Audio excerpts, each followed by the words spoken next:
Good evening, church. So glad to be back with you for another encouraging word on Wednesday.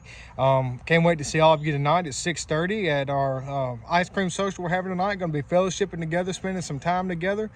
And that's what I want to talk about is fellowship amongst believers and how important it is. You know, the Bible tells us that by this shall all men know that you're my disciples. You have love one for another. It's talking about us having love for each other, for fellow Christians within the body.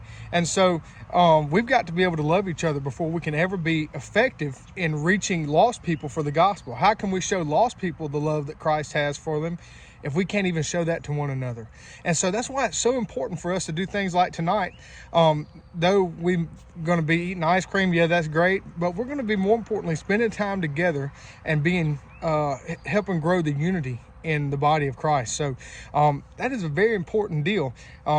As Brother Bill said a bunch of times, you know, you can tie two cats together and throw them over a clothesline, and just because they're together doesn't mean they're unified. Just because we come to church together and sit in the pew next to one another doesn't mean we're necessarily unified. So we've got to spend time growing together, growing relationships within the body of Christ so that we can better work together to further the gospel, which is our main objective, which is why we're here, which is why we even have church, which is why we do everything. It's because we're supposed to go ye therefore and teach all nations, but we can't do that if we're not unified. We're a lot stronger together than we are apart.